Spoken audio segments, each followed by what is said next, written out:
अभी मुझे यहाँ से जाना होगा, मैं बाद में वापस लौट कर आऊंगा। वो आदमी भाग रहा था कि तभी उसे झाड़ियों में से कुछ आवाजें आती हुई सुनाई दी। वो आदमी रुक गया। अरे कौन है वहाँ, कौन है? वो आदमी झाड़ियों के पास गया और फिर अचानक से एक शेर ने आगे आकर उसे झाड़ियों में खींच लिया और एक चीख के बाद वहाँ शांति हो गई। धनपुर नाम के गांव में राम सिंह नाम का एक किसान अपनी पत्नी विनीता के साथ रहता था। राम सिंह बहुत ही मेहनती था और दिन भर खेती में जी तोड़ मेहनत किया करता था। वहीं उसकी पत्नी विनीता भी गांव के लोगों के कपड़े सिलकर अपने पति के साथ मिलकर घर का खर्च चलाया करती थी। गर्मियों का मौसम था और गांव में सूखे की स्थिति बन गई थी, जिस वजह से गांव के आधे लोग तो गांव छोड़कर दूसरी जगह जा चुके थे। अब तो इस गांव में रुकना और जीवन जीना बहुत मुश्किल हो गया है। आधा गांव खाली हो चुका है, पानी की एक बूंद तक नहीं है। नदी, तालाब, कुएं सब सूख गए हैं। अब तो ना जाने कौन ही यहाँ रुकेगा। सुनिए जी, हम कब तक बारिश होने का इंतजार करेंगे? अब तो हमें भी गांव छोड़ देना चाहिए। खेतों में जो बीज बोए थे वो भी खराब हो गए होंगे, क्योंकि पानी तो मिला ही नहीं उन्हें। ऐसा ना कहो, देखा है मैंने भी, खेतों का हाल कुछ बहुत अच्छा नहीं है। तो फिर अब क्यों रुके हो? सब लोग तो गांव छोड़ गए। अब ना तो बीज है, ना पैसे, और ना ही इतनी हिम्मत कि हम यहाँ रुक सके। अब तो मेरे पास भी काम नहीं आता। सोच रहा हूँ साहूकार से कुछ पैसे उधार ले आऊं। और किस बात का उधार देगा पैसा? आखिर कुछ तो गिरवी रखने को कहेगा वो। ये घर ही गिरवी रख दूंगा। ले देकर ये घर बचा है, इसे मैं गिरवी नहीं रखने दूंगी। तुमने मेरे गहने, जेवर, बर्तन सब तो उस साहूकार के यहाँ गिरवी रख दिए, और वो साहूकार तो अंधा कुआं है, वो तो सब बचा जाएगा। विनीता, अब कुछ तो करना ही होगा ना। पुराने बीज खराब हो गए हैं, अगर बारिश आ गई तो फिर हम बीज कहाँ से लाएंगे? लेकिन अभी कम से कम बीज तो लेकर रख सकता हूँ। ठीक है, जैसा तुम्हें सही लगे। इस बार बारिश आ जाए गांव में, नहीं तो हमें ये घर भी छोड़ना पड़ेगा। भगवान से प्रार्थना करो कि सब ठीक रहे। अगले दिन राम सिंह साहूकार मनीलाल के घर आ गया। मनीलाल पैसे गिनने में लगा हुआ था। राम सिंह के आते ही वो पैसे तिजोरी में रखते हुए बोला, क्या बात है राम सिंह, तुम्हारा यहाँ कैसे आना हुआ? मुझे तो लगा था कि तुमने गांव छोड़ दिया होगा। वैसे भी आधे लोग चले गए हैं गांव से। नहीं मणिलाल जी, मैं कहाँ जाऊं अपनी धरती छोड़कर, मेरा मन राजी नहीं होता। अच्छा, मातृभूमि के प्रेमी हो तुम, खुद भी परेशान हो और अपनी पत्नी को भी यहाँ परेशान कर रखा है। बताओ क्या बात है, यहाँ कैसे आना हुआ? क्या बताऊं, अब पिछली बार जो बीज बोए थे बारिश के इंतजार से वो तो खराब हो गए। अब नए बीज खरीदने के पैसे नहीं हैं, इसीलिए मैं यहाँ बीज खरीदने के लिए पैसे लेने आया हूँ। पैसे तो मैं दे दूंगा, लेकिन तुम गिरवी क्या रखोगे? खेत ही है तुम्हारे पास तो। सिर्फ खेत नहीं बल्कि घर भी है मेरे पास। तुम अभी पहले का कर्ज भी नहीं चुका पाए हो और अपनी सारी चीज तो गवा बैठे हो। अब ले दे कर सिर पर छत है वो भी गवाना चाहते हो? नहीं, मुझे उम्मीद है इस बार बारिश होगी और फसल भी अच्छी होगी। मैं आपकी सारी उधारी चुका दूंगा। ठीक है, जैसा तुम चाहो। मैं तुम्हारे घर को अपने पास 2 महीने के लिए गिरवी रख लेता हूँ। अगर 2 महीने में तुमने पैसे नहीं चुकाए तो अपना घर मेरे नाम कर देना। ठीक है। मनीलाल ने राम सिंह का घर गिरवी रख उसे कुछ पैसे उधार दे दिए और राम सिंह अपने घर लौट आया। उसके घर आते ही विनीता ने देखकर पूछा, मिल गए पैसे? हाँ, पैसे मिल गए। कितने दिन के लिए? 2 महीने। 2 महीने? ये तो बहुत कम समय है। अब बारिश आ ही जाए तो अच्छा है। बारिश भी आ जाएगी, भगवान पर भरोसा रखो। ठीक है। राम सिंह दोबारा बीज खरीद लाया और खेतों में हल जोतने लगा। उसके बैलों की हालत भी अब पर्याप्त चारा न मिलने की वजह से खराब हो गई थी। वे भी अब ज्यादा मेहनत नहीं कर पा रहे थे। राम सिंह ने कुछ देर के लिए बैलों को रोक दिया और एक सूखे पेड़ के नीचे जाकर बैठ गया। सावन के महीने में भी आसमान में सूरज ऐसे चमक रहा है जैसे गर्मियां ही हो। ना जाने कब बारिश होगी। अब तो मुझे भी चिंता होने लगी है कि मेरे पास ये घर रहेगा भी या नहीं। विचारों में शाम को जब सूरज ढलने पर उसकी आंख खुली तो उसके बैल रस्सी खोलकर जा चुके थे। वो हड़बड़ा कर उठ बैठा और यहाँ वहाँ अपने बैलों को ढूंढने लगा। अरे अरे, मेरे बैल कहाँ गए? उन्हें कौन ले गया? एक वही तो मेरा सहारा था। अब मैं क्या करूंगा उनके बिना? राम सिंह ने अपने बैलों को बहुत ढूंढा, लेकिन उसे बैल कहीं भी दिखाई नहीं दिए और वो रात होने पर अपने घर लौट आया। अरे, आज आपने आने में कितना समय लगा दिया और बैलों को कहाँ छोड़ा है? बैल कहाँ हैं हमारे? पता नहीं कहाँ गए। उन्हें बांध कर थोड़ी देर आराम करने बैठा था, लेकिन जब उठा तो बैल नहीं थे, वो जा चुके थे। अब बिना चारे के वो बेचारे भी कब तक काम करते? अब कहीं भी जाएंगे तो कम से कम अपने खाने का इंतजाम तो कर लेंगे। शायद तुम ठीक कह रही हो। खेत जोतने का काम अभी बाकी था, लेकिन राम सिंह के बैल उसका साथ छोड़कर जा चुके थे। राम सिंह के सामने पूरा खेत पड़ा हुआ था और उसके बस में कुछ नहीं था। कुछ पल खेत के बीच में खड़े खड़े कुछ सोचने के बाद राम सिंह ने हल उठाया और खुद ही खेत जोतने लगा।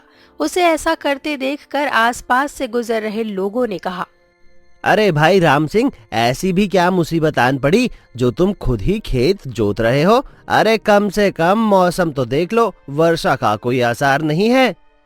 वर्षा का आसार भले ही ना हो, लेकिन मैं काम तो नहीं छोड़ सकता। अब बैल नहीं है तो कम से कम मुझे तो खेत जोतना पड़ेगा ना।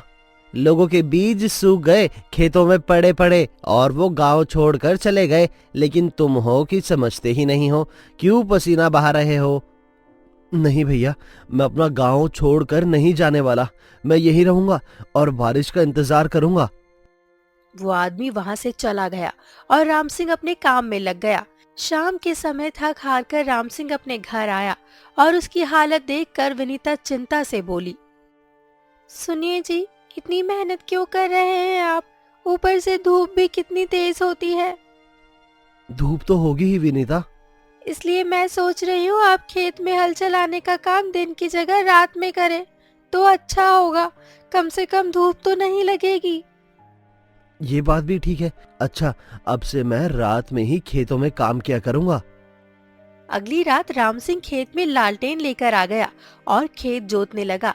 2 रातों में उसने खेत को जोत दिया और अगली सुबह बीज बोने लगा। आप बीज बो रहे हैं, लेकिन बारिश नहीं हुई तो? ऐसा मत कहो, बारिश भी होगी और हमारे खेतों में फसल भी लहलाने लगेगी। ठीक है, भगवान बस हमारी सुन ले इस बार।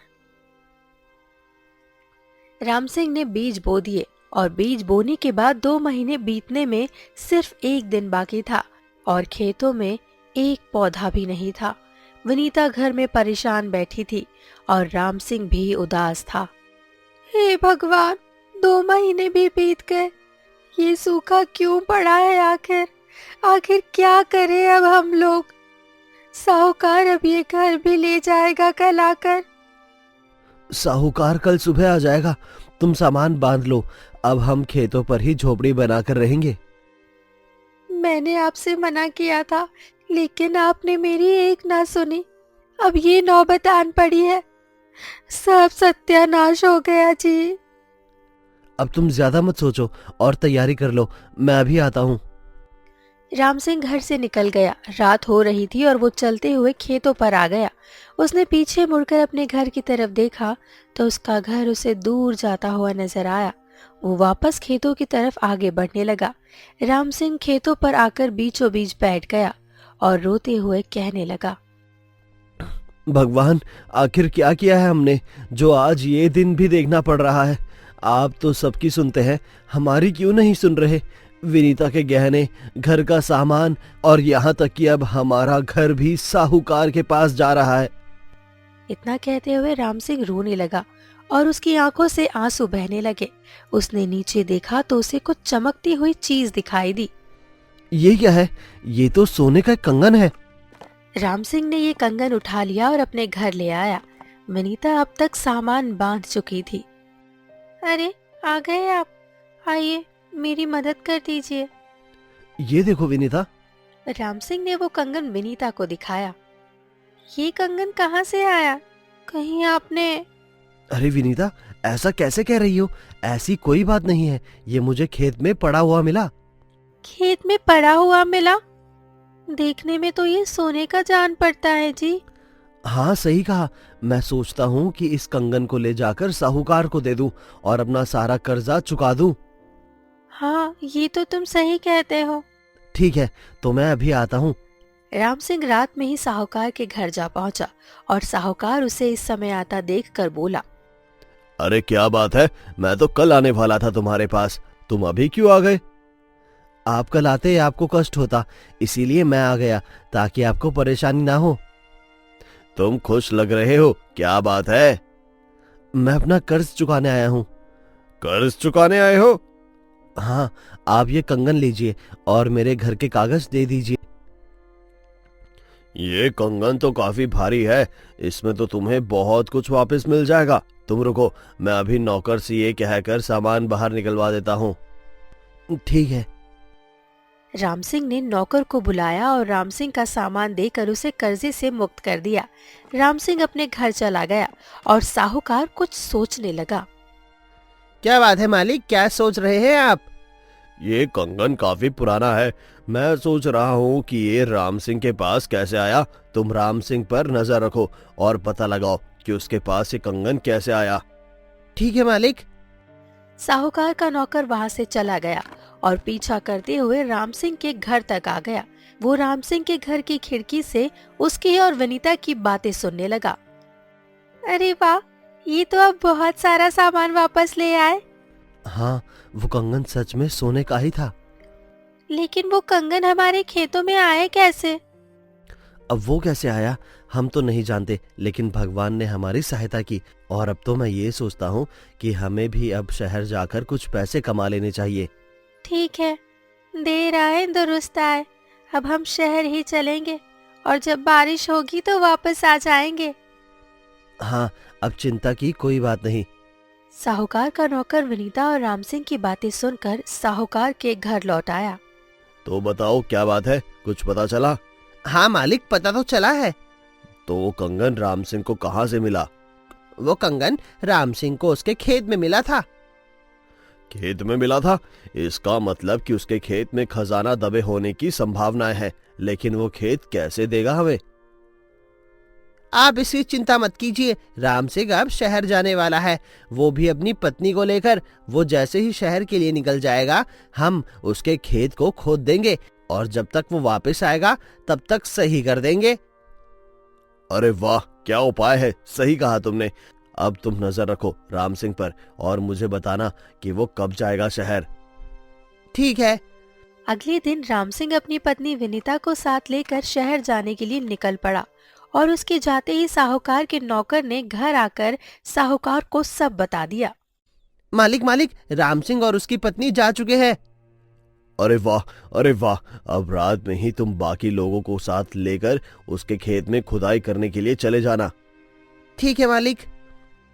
साहूकार रात होने का इंतजार करने लगा और राम सिंह दोपहर के वक्त शहर पहुंच चुका था।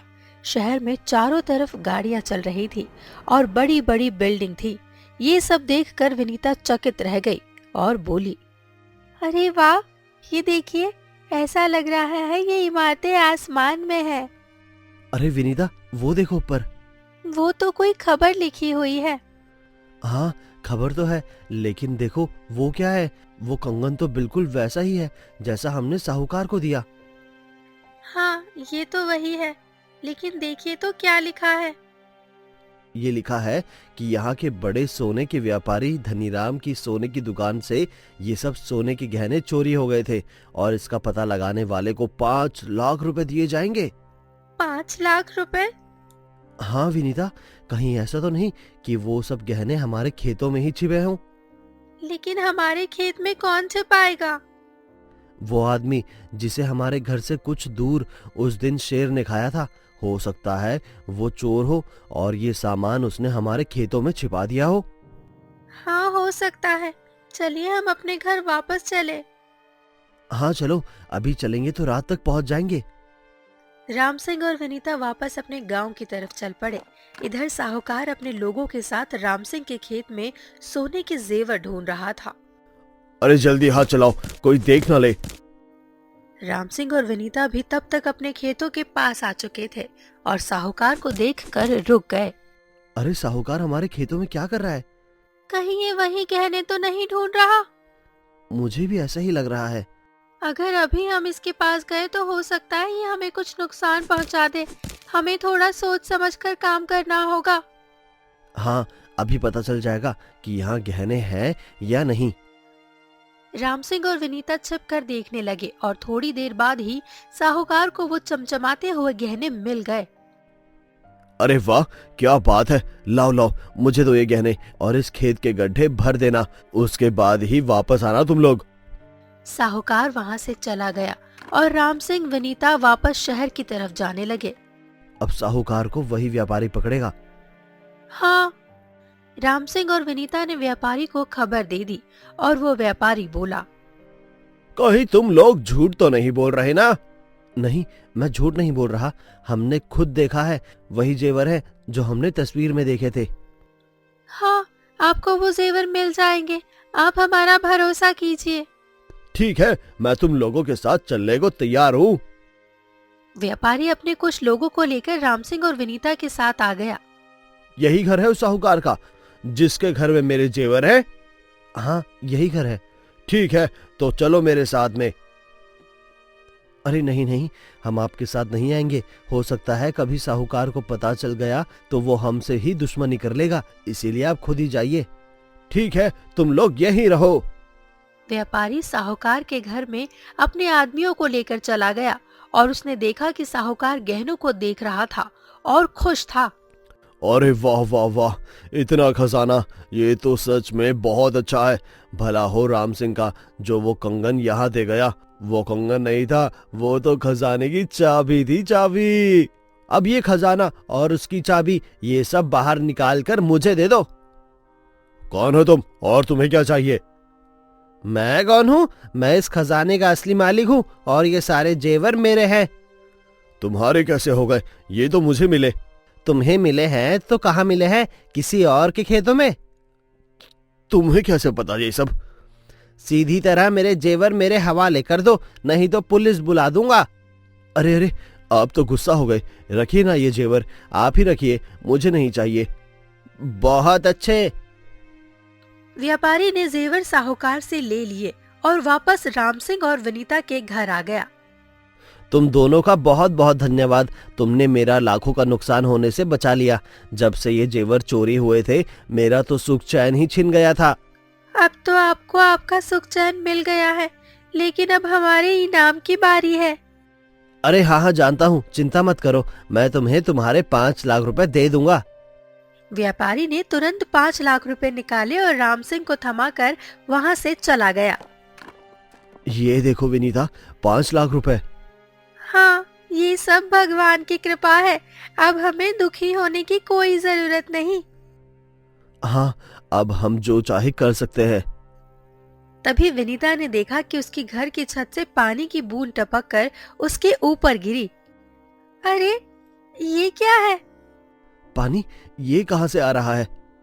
तभी बाहर से जोरदार बिजली कड़कने की आवाज आने लगी और झमाझम बारिश शुरू हो गई। बारिश देखने राम सिंह और विनीता बाहर आए और बाहर उन्हें अपने बैल भी दिख गए। देखो तो, सब कुछ ठीक हो गया। भगवान के घर देर है अंधेर नहीं। हाँ सच में, भगवान जब भी देता है छप्पर फाड़ कर देता है। अब हम भी जी भर कर मेहनत करेंगे। बारिश आ गई। उस दिन के बाद से राम सिंह और विनीता के दिन फिर गए और दोनों खुशी खुशी रहने लगे।